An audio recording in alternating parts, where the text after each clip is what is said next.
In this special episode, Dr. Paula Kruppstadt opens up about her own journey, from personal health struggles to discoveries that not only changed her life, but also the lives of the patients she serves. Her story is a reminder that healing begins when we ask the right questions and never stop looking for the root cause. As a reminder, this podcast is for education and encouragement. Please consult your healthcare provider for personalized medical advice. Let's dive in. But first, a word from Dr. K herself about our sponsor. Every story is unique, and so is your DNA. As you'll hear in today's episode, discovering genetics was a game changer in my own health journey, and it continues to transform how I care for patients. Through our partnership with Legrand, we use advanced genetic panels that reveal the root causes behind conditions like brain inflammation, anxiety, addiction, and behavior change. We're grateful to Legrand for sponsoring this podcast and helping us provide personalized care from the inside out. Learn more in the show notes. Hi, Dr. K. So glad you're here. We've talked about PANS pandas, and I know that's near and dear to your heart for so many different reasons. And in hormones, we kind of touched on your story a little bit, and I thought now would be a great time to really, how did you become a doctor? Why did you get into functional medicine? And I just think unpacking the why and your heart behind a lot of what you do will encourage a lot of people who may feel stuck in their life right now. Well, it's kind of a fun question. When I was in second grade, my dad went to Vietnam for a year. And during that time, he would send us back pictures of an orphanage that he and other service members would go to. And there was just a longing in my heart to do something. The other thing is, the summer that he was gone, I almost drowned. I was in a friend's pool and I kept slipping into the deep end, and all the adults were talking and nobody was listening. And I was able to push my head up and go, help. And so in my mind as a child, I was like, people need to listen to kids. Somebody needs to advocate for kids. And so everyone has different gifts, but I felt like I had the gift of mercy and compassion, and I wanted to cultivate that. And I'm also a problem solver and kind of a little bit of a rebel, but I had never stepped out on my own. I was a follower, but yet a rebel. So by the time I hit 8th grade, I knew that when I hit 9th grade, I had to make good grades because I wanted to go to medical school. And so then I went to college and I obtained a medical scholarship through the United States Army, and I became a Army physician. So I did my internship and residency at William Beaumont Army Medical Center. And one of the benefits of doing a military internship and residency is that it wasn't just 100% pediatrics. I also cared for adults and soldiers that came into the emergency room with all kinds of things. Medical school equips you to see birth to geriatric patients, but then when you do an internship and residency, and so when you're a military officer, you could be deployed, and so trauma care is important. So anywhere from heart attacks to gunshots, stitches, those kind of things, we had the wonderful experience of learning in internship and residency. And then I went and I was an attending physician at Fort Hood, Texas. Now, I passed my pediatric board certification in 1993 when I finished my residency in peds, but my own challenges started showing up in residency. I had met my husband, who was a field artillery officer right before I started my internship. He was deployed, went to the Persian Gulf War, came back, and we were married less than 4 months later. And we've been married 34 years now. And and we have 4 kids, and one grandson and another grandbaby due literally any minute. So, a lot of water under the bridge. But I started having my own health challenges. Mhm. I reflected back in high school, I was like, why do I sometimes feel sad?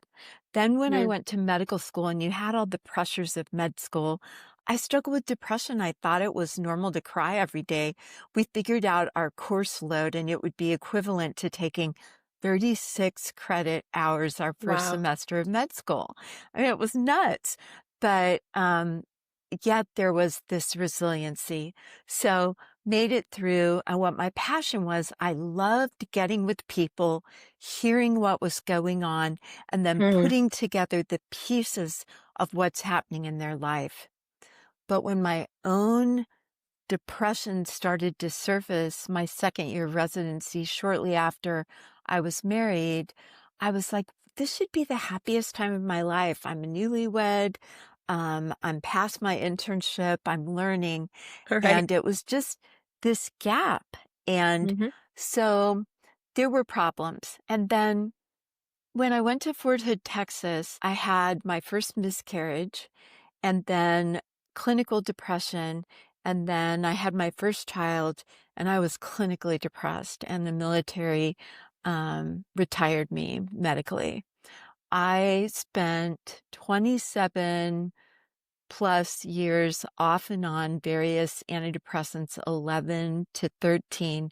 And it wasn't until my late 40s, early 50s that I found functional medicine Mm. and how it can help. I really love thank you so much for your vulnerability. I think it's really beautiful, especially I feel like as a doctor and really where your journey started, which was you as a child understanding that children's voices matter, but all the while in the caring, and you even just said it, I loved hearing people's stories. I loved engaging with them, and that was beautiful.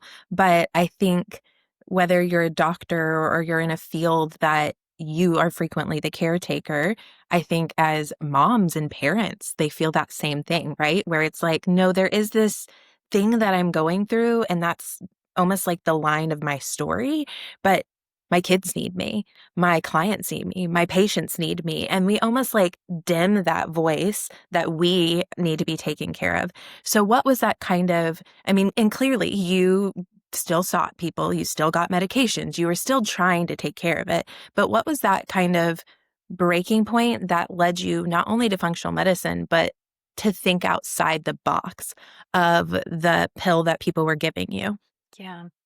Well, you know, I've been there and done that with a lot of the shame and the guilt, but I had 4 children and I was 42 when I had my last one, and my cholesterol was elevated. And being the Western medicine trained person, I thought, well, with my family history of cardiovascular disease, I'm Mhm. going to go on a statin.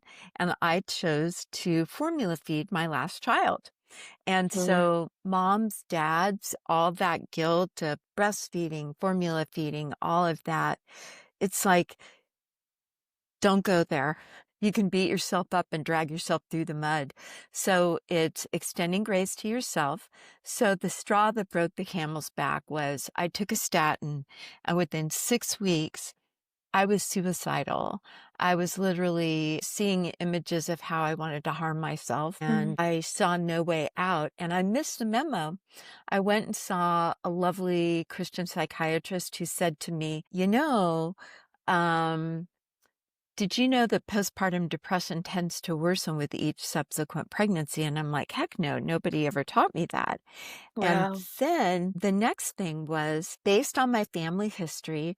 And this is where a lot of people come to us. They say, I have MTHFR, and Mhm. that is a genetic vulnerability that actually about 48% of the population has that. And so I had done 23andMe and I looked it up, and sure enough, I had that. And at the 20-year mark of our marriage, I told my husband because I'd seen the psychiatrist. He said, you might have this MTHFR thing. I want you to try this stuff called methylfolate. Right. And so I showed him these results, and the first thing spontaneously, involuntarily out of his mouth was, "You mean there's hope?" So we'd been married 20 years, and he had resigned to love me and care for me and our family, being faithful and loyal. But he saw it seemed hopeless because of this depression that just Yeah. exacted this it sucked the life out of you. And then Right. there's also anxiety and panic and insomnia. So Mm. that began the journey. And when I went to my internist about 6 weeks into this taking a statin, and it's in the 1 to 2% of side effects, suicidal ideation, he said, "Really?" And, there's so many times when we go to a medical provider and you're being vulnerable and you're sharing from your heart, but then they don't believe you or they Right. question you. And so at that point, in my heart and mind, I'm like, I'm never coming back here again, and I am pursuing another way. To that, do you think like you are a medical professional who I can assume like the vulnerability of being like, hey, I am capable of doing my job, but something else is going on. And to be vulnerable in front of another doctor, do you think sometimes those bad experiences, instead of what you did, which was ultimately fire that provider because they did not need to be a part of your life, do you think sometimes people just stop and don't pursue any further because, well, the doctor said I was crazy, so that's fine? Yeah, yeah, I think it stops people all the time because you look at your medical provider and they don't know what they don't know. Mm, So, there were so many things that I didn't know and I'll never know, but that medical provider, out of the goodness of their heart, you know, they never meant any harm to me, of course. but they didn't ask open-ended questions, and they Right. didn't affirm me, saying, that must have took a lot of courage for you as an MD, board certified, to say that you're having these images of harming yourself." Right. And so my encouragement to parents and my encouragement to moms and dads is that if you go to a medical provider and you have seemingly unrelated symptoms Mm, and your doctor wants to send you to multiple subspecialists and they're not really sure how to put it all together, that's right. where seeking medical care with a functional medicine provider will really, really help. And so I think that's where people kind of stop, right? They hear the one provider, or worse, they've heard 6 or 7 providers. You've gone to all the specialists, you've done all the things, and it feels so incredibly hopeless, especially because I think even in the unknown, right? You said that, like, I may not know all the things, right? So even in the unknown, you can be empathetic. And Yeah. that is what was missing. It was just like, oh, you're stressed, and let's just put it to that and give us a pill. And I think so many people could relate with that. So I just wanted to dig in that again. But okay, so you had that experience, you fired the doctor, and then where does that come next? Well, a sweet friend of mine shared with me about a medical provider in the Austin area, Dr. Kendall Stewart. He runs Neurosensory Centers of America, and he was hosting a workshop in February of 2015. And I went and attended his workshop, and it was life giving. And I asked him at a break, I said, "Do people tell you that they become suicidal on statins?" And he says, "I hear that at least once a week." And so we have in our conventional medicine toolbox what we think will help. And what you were saying about the mom with diarrhea or irritable bowel syndrome, she goes to the gastroenterologist and gets her Linzess, and she's having trouble with insomnia and she gets her sleeping Right. pill. She has trouble with anxiety and she gets her anti-anxiolytic, and she has aches and pains, so she's on ibuprofen. Yeah. And no one's trying to put all the picture together of what's happening in the body. And so we have, Or Dr. K, because you talk about this a lot, and I think there, or we've just said that all of these pills are in, and we use some of these things sometimes, yeah, and we have to layer, but nobody's giving her the, okay, well, that's a lot to detox. Like, how are we supporting your detox pathway while we figure everything out? So it's not what I think I've loved about you, and people will hear this in all the episodes we recorded, is that you're like, I'm not throwing out anything. right. Timely, important, and then also supporting your body as you take all these things Yes. is so important. So no one's being like, "Hey, we put you on an antibiotic. Like, here's this probiotic," or, "Hey, you've had to take something and now you need to detox this out of your body." And so I just think Right. where you kind of see the best of both worlds, having been an MD and in the conventional world and really knowing that, you bring a whole nother spectrum that I just would hate for people to miss when they're listening to your functional medicine approach. Well, and the thing about functional medicine is that most medical providers that pursue it have a reason. Either their own True. health has failed them, or their own child's health, or their spouse. And they're Mhm. looking for something outside the box or beyond what conventional medicine offers. And I appreciate what you said, Lauren. If a person has a bacterial infection, by golly, we're prescribing antibiotics here at our practice, Absolutely. but we support the gut, like you said, with a Yeah. probiotic. So, to rewind, one of the things that my husband and I did was we did 23andMe on all four of our daughters and ourselves because my Mhm. husband's mother died of metastatic breast cancer. And sometimes it'll skip a generation. And breast cancer or cancers of any kind is not just one thing, but we were Right. looking for some markers on 23andMe. So I had that basis, and that's Mhm. what this doctor in Austin was using to go through and create reports to partner with patients.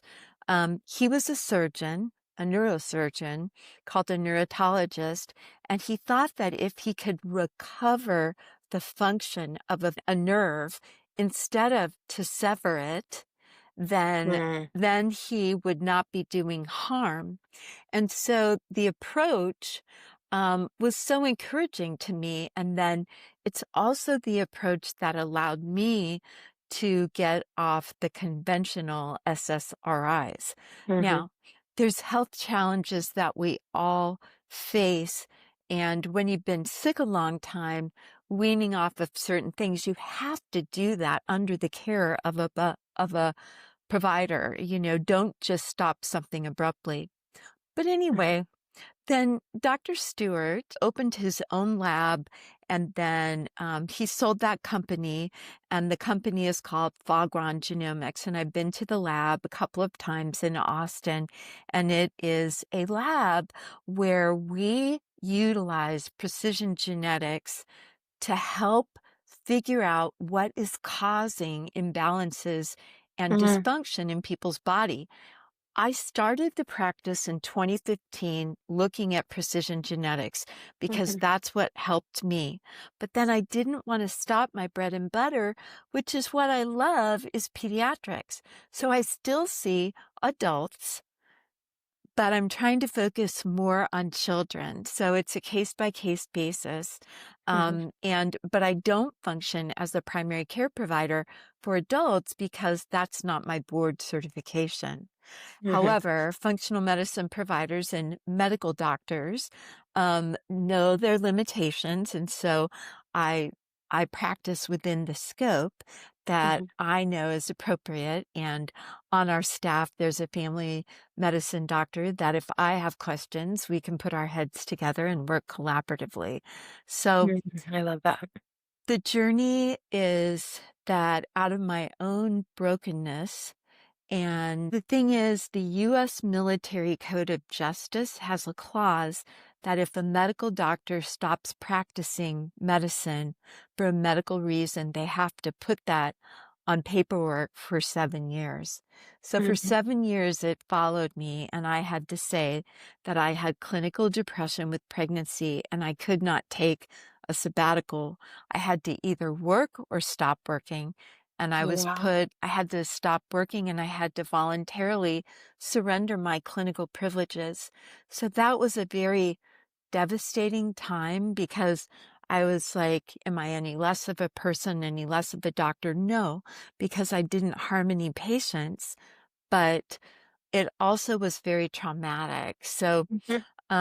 I gained wonderful experience, but I'm here to say that functional medicine can help you get your life back. On my journey, I ballooned up to almost 300 pounds. And Mhm. early on, I had obstructive sleep apnea, required CPAP, and was very hypertensive. And if I went ahead and I chose to have a permanent Roux-en-Y gastric bypass, well, I still didn't know why food was my drug of choice. Right. So I started to gain my weight back. I got down to like 135. I'm less than that now, and and feel good in my own skin. But it's I started to balloon up again to like 190. And then I found Dr. Stewart. And that helped me show that when you struggle with addiction, there's two major processes or systems in your body that can be impaired, and it's inflammation and methylation. It's a Mhm. symphony. There's all kinds of other things, Right. but those are the two areas that made the most profound changes in me and who I am and in my mental health and well-being. And we all struggle with the things that are thrown at us. But that's why I am so gung ho on Get Your Wellness Blueprint Done. That Mhm. is a panel that we ask people to partner with us, and they can be anywhere in the world to have a genetic review, as long as you're not establishing medical care with us, and to Right. have your genetics interpreted. And it gives you this beautiful roadmap. You can do this preventatively if you have a child and you want to know what to give them Right. Yeah. in order to prevent things. Now, it doesn't tell you diseases per se, No. but it just tells you how to optimize your body. And then if you are struggling and you're really sick and you've been to all these subspecialists and you just want to know where to start, genetics are step number one. Well, because genetics were such an impart to you to be able to kind of unpack and really see what was going on in the systems that needed to be cooled down and the fire to be put out. And so this comes from, and this kind of leads to the second question is when I think many patients will find comfort in knowing that their doctors have been there too, right? That they have been there, they've done that, they've seen, and they've learned. How do you feel like your own experience helps you connect more deeply with the people that you serve, having been gaslit by doctors? Like nobody like wants or chooses to be overweight and struggle with addiction, right? And so you really get to see a lot of that when you unpack genetics. So how do you think that's helped you serve people? It helps me to know how people feel. For example, someone who's struggling with morbid obesity, they cannot buy clothes off the rack in a Right. store unless it's plus sizes. Many times, if you find something that fits the waist, they're way too long. You want Mm, to know what it's like to walk down a hallway without your thighs rubbing together. You want to know what it's like to walk up a few stairs and not be so winded. You want to know what it's like to be able to lean over and tie your shoes and to be able to see your feet. And you feel dumb. People think you're dumb when you're obese. We judge people by the outside, but God looks mhm, at the heart. So how dare we judge people by the outside? mhm, So um, we're seeing more culturally where, they'll have plus size models, which mhm, I think is much more realistic. But let's face it, we have our own prejudices. We mhm. judge people by the outside, and we need to look on the inside, and we cannot take our mindset which many times we may have what we call a scarcity mindset Right. and, out of our own where we've been. But empathizing and knowing how people feel goes a long way because I know that if we address inflammation first, that can help calm the mind. And then, looking at all the other factors, your biochemistry, looking at your vitamin D, your zinc, your copper, your micronutrients, where you live, what Right. struggles that you have. So, um, And I I feel think, like because people didn't do that with you, right? They found a little silos for you to fit into of your need for this. You can kind of, I can see even in your conversation right now, see how this has been, well, we can't exclude blank happening over here. And we do have to look at all the different pieces, which I really feel like is the functional medicine approach. And like you were saying earlier, which is seeing this symptom not as this isolated thing, or like what I think you were also like leaning into is like this symptom is not my identity, right? This is not who I am, which I think is also a part of that kind of conversation you get to have with people, which is yeah, this isn't who you are. This is something you're struggling with. And so I'm going to treat you like an intelligent human being yeah, who's going to be able to make their own decisions while I can give you the best medical advice that I can. And I really appreciate the way you dive into that through just hearing your life story of how it wasn't given to you and how that wasn't. But then you can talk about those brilliant, like Dr. Stewart, and who someone came in and said, hey, I'm going to look at that a little differently. You said something that I really want to address, though. You said that I think it would be a little helpful, like precision genetics, to kind of describe what the difference is, where we're not going to say, you will have sickle cell anemia or you will have this type of thing. Can you describe a little bit about what it is and how yeah. it's different and what we're going to look into? Yeah, it unpacks various systems of your body and shows you what your vulnerabilities are. Because Mhm. just because you have a certain gene doesn't mean that certain things are going to happen. However, these are what we call non-epigenetically modifiable genes, meaning Okay. there's only so much of a substance that your body can make. And Mhm. when we look at these enzymatic pathways, we can predict that, hey, if you don't start doing this, you're going to be at risk for developing type 2 diabetes. Or Okay. based on all these inflammatory markers, there's a high chance of autoimmunity developing unless you layer in non-inflammatory food plan, these lifestyle modifications, and certain targeted supplements for what you have your vulnerabilities in. And Mm. so, Okay. for example, if someone brings a sibling of a patient of a child of theirs that has autism, but the sibling's born, and the parents noticed that, hey, around 15 to 18 months of age, the sibling with autism regressed. And then that was very frightening to have this brand new baby. And they're like, can we do precision genetics on our new baby that so far is doing fine?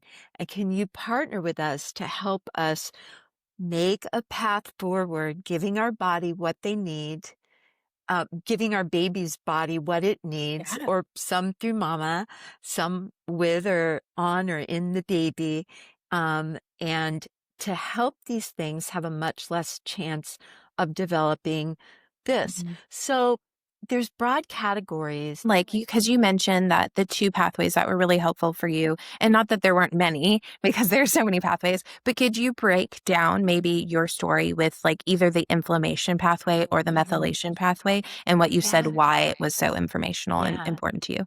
One thing I failed to state was that when I was a child in third grade, I developed migratory joint pain and I was given the diagnosis of juvenile rheumatoid arthritis, but I never fit all the criteria. Mhm. And it turned out that I had a medical condition that we discovered around Yeah. 2017 called chronic inflammatory response syndrome. And I was living in water damaged military homes. So When we talk about inflammation, just imagine hot, red, swollen, and painful like a big, yucky bug bite. There's different systems in the body: the endocannabinoid system, the toll-like receptor system, the JAK-STAT system, CB2 receptors. And on our precision genetic panel, we can identify what you don't have available to you, and we can give you things that you can put in or on your body to Mm-hmm. lower the inflammation. And then, for example, you look at your family history and you see polycystic ovary syndrome and lots of cancers. Well, Right. cancers are an inability to clean out your cells and then impaired detoxification. And PCOS is impaired autophagy. And Mm-hmm. you could develop type 2 diabetes. So we want to prevent that in you. So autophagy we address with several different things. But your autophagy could be normal.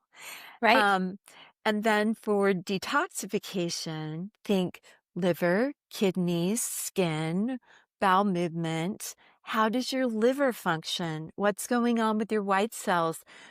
Does your skin break out? Do you chronically have respiratory tract infections and ear infections? And as a kid, my gosh, I had double ear infections and pneumonia. And, but I would smile at the doctor and Right. they're like, she's sicker than dog snot, but you would never know because I was smiley. Yeah. But there's this process called methylation. There's Mm. 7 different enzymes in that pathway, and and they're at different places in the body. It's not just MTHFR, but Mm-hmm. it's folate receptors on various organs of the body, Right.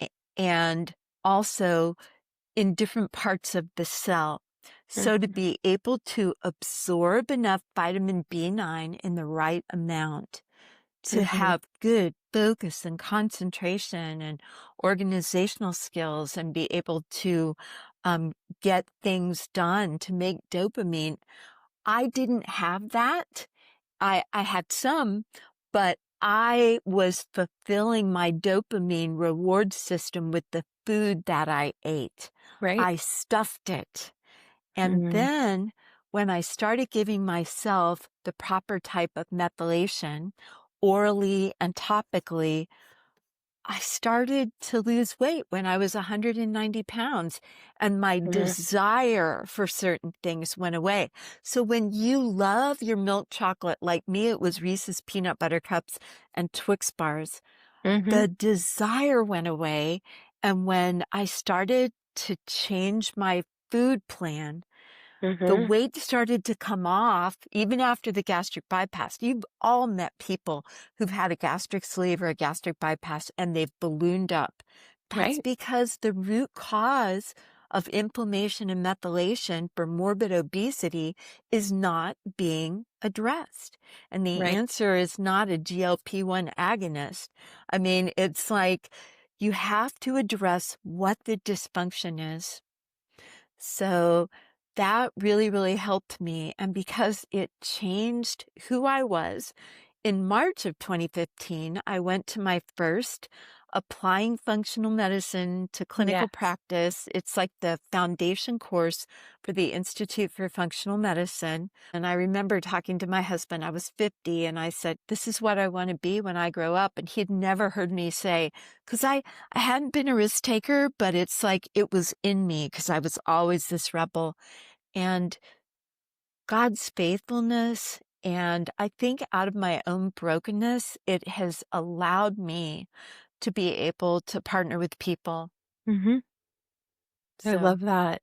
Thank you for kind of breaking down this beautiful thing. So all of this kind of happened in, you said 2015, where you got the precision genetics. You started to understand and kind of really start to get the beauty of this is the inflammation down, right? Not only the inflammation in the physical body, what people could probably see, but the inflammation in your brain.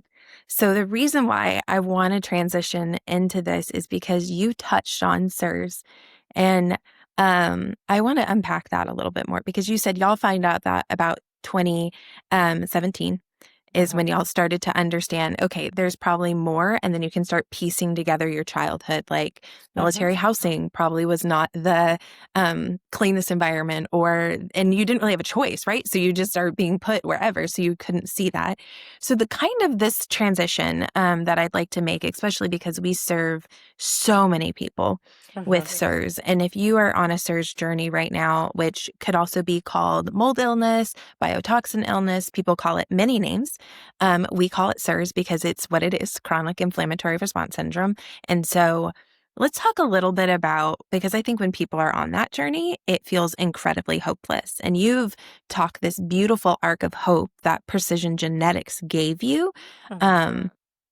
And also, I feel like what a beautiful God order of things, right? So you got the inflammation down in your brain through the precision genetics, and then you really had to unpack this very new big diagnosis of SIRS. Can you talk about that journey? Yeah, I started my functional medicine practice still on an antidepressant.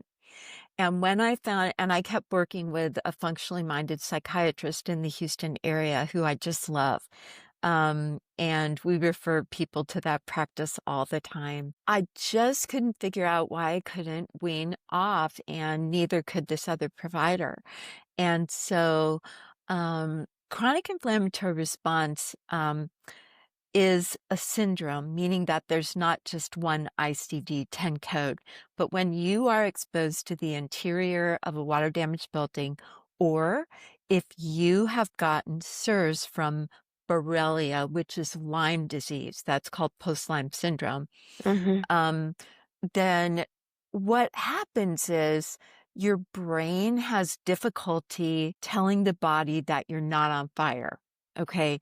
So you have all these seemingly unrelated symptoms like fatigue, brain fog, pain, migraine headaches, abdominal pain, depression, anxiety, panic attacks, peeing all night long, parched. Mm-hmm. So it's just all kind of unrelated. But when I found out that I had that, I tested my husband, all four of my children. We haven't even talked about my kids and how this, pulls this into my story. That was what allowed me to wean off of antidepressants, still working on some of the sleep, because when some of the hormones in your brain have been low for a long period of time, it takes time for those to go up. And so, as far as sleep goes, get early morning sunlight, and that will help your sleep at night. Okay. So I think the other thing, Lauren, and maybe you were going to ask this, is Mm-hmm. that 3 out of my 4 children developed autoimmunity. And as I mentioned, my last child developed idiopathic arthritis. And I blame myself because I didn't breastfeed her. But lo and behold, it was so much more because we were living in a water damaged building, a home, when Mm-hmm. she was born. And then all 4 of my children, who are now adults, all got what we call vector-borne illness, either Lyme Mm-hmm. disease, Bartonella, and or Babesia, with co-infections, mycoplasma, and that was quite the journey. And 2 out of the 4 with pandas. So as a pediatrician, as a mom, as a functional medicine provider, my desire is for all these kids and even young men and women who've been given the diagnosis of autism, brain inflammation, they may not fit the strict criteria of pandas, is that utilizing the foundation of lifestyle with the precision genetics, you've got to remove inflammatory foods from your food plan. I mean, Right. that's part of our lifestyle. We call it, the foundation. Right. Um, but leaning into what your genetics show that you need, and at the right amount, the right place, the right time. Well, was what impacted you, right? So Yes. this is as your story that you know that to be true because you've lived it. And I think that's what's so hard about inflammatory response syndrome or mental health conditions that are unexplained or weight gain or a lack of being able to lose weight, right? So I mean, you talk to people all the time that kind of feel that like I am eating healthy. I haven't eaten dessert in like a month. Why is my weight not going down? Like this doesn't make sense.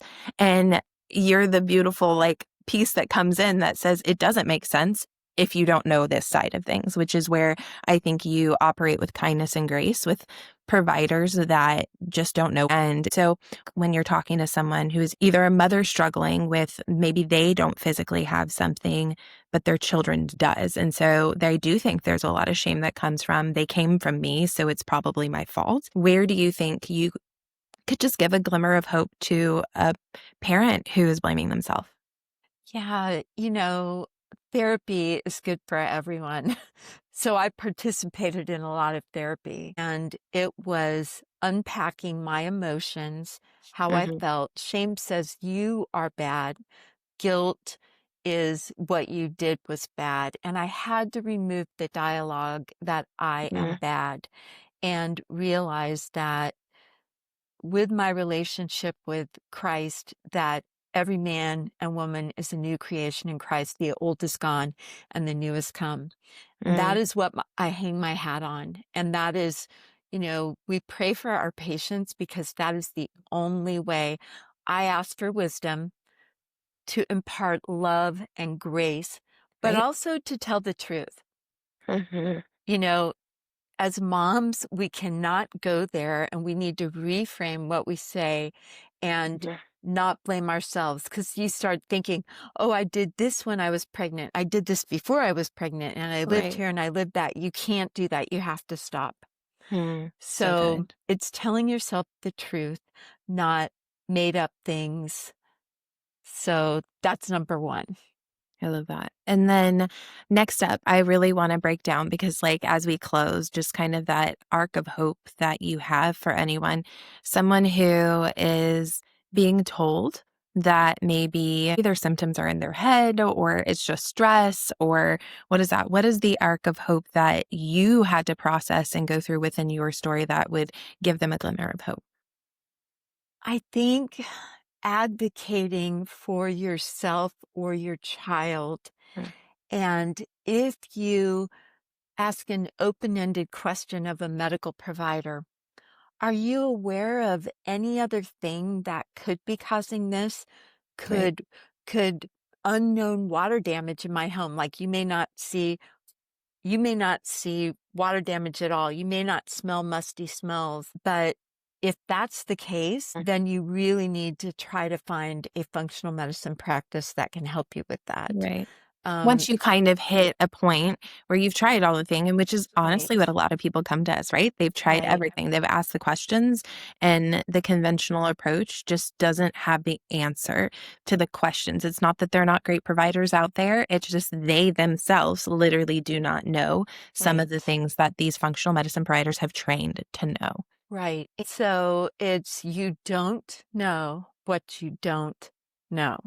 Right. And you only function with what your toolbox is. So I would say that when you partner with us here at Hope for Healing, I would just, if you choose to, or any functional medicine practice, Hmm. we are for you. We believe you, or you wouldn't be on our doorstep. And because Right. most functional medicine practitioners have been gaslit themselves medically Yeah. and by their families don't understand what's wrong Mhm. with you, or why are you the only person in this household that's sick, or there may be only one person that's well in a whole household. Right. So you need to surround yourself with people that are supportive. I love that. And then lastly, the Surge journey is a very long journey that again we do have hope for remission, which is super exciting. And we are going to have a whole entire podcast series about SIRS and really getting to the root and discussing all of that. But for those who are listening to your story and who just feel the weight of the SIRS journey, what is just a glimmer of hope that you could give them? as we close out this podcast? That chronic inflammatory response syndrome implies chronic, but you can move it into remission and you can have a very vibrant, healthy life. And so don't give up hope. And if your kids are sick, they get well uber quick. So, getting out of a moldy environment is step number one. But you can start to get well living in a moldy environment. So it's partnering with someone who believes you and can evaluate you. And if you're interested, we have a discovery call that you can have with a medical provider. We always start everything with a coach because we think everyone needs someone to go along with them for behavioral modification. But if you want to have a 15-minute discovery call to just meet a provider, find out based on, that's not establishing a physician-patient relationship, but it's basically meeting the person, seeing if you gel with them, if they're a good fit for you, and what their approach would be based on some questionnaires. And I would just say, hang in there. Anything and everything is possible. Honestly, I think I would not be here on this earth if I hadn't chosen conventional, but then moved into functional, because the answers are looking the 40,000-foot view, and that's where functional medicine is so beautiful. I love that. Well, thank you, Dr. K, for sharing your story, seeing how it has very clearly interwoven in what you do at Hope for Healing, not only for your patients, but the way that you lead Hope for Healing and the way you ask every part of Hope for Healing to kind of integrate in to this beautiful flow. So thank you so much, Dr. K. I appreciate you. Thank you, Lauren. Thank you for joining us for this episode of Get to the Root with Hope for Healing. Dr. Paula Kruppstadt's story is a powerful reminder that healing starts with curiosity, faith, and a willingness to go deeper. If her journey resonated with you, we hope it encourages you to look for answers and keep pursuing your own path to healing. To learn more or to explore our resources, visit the links in our show notes. And remember, there is always hope for healing.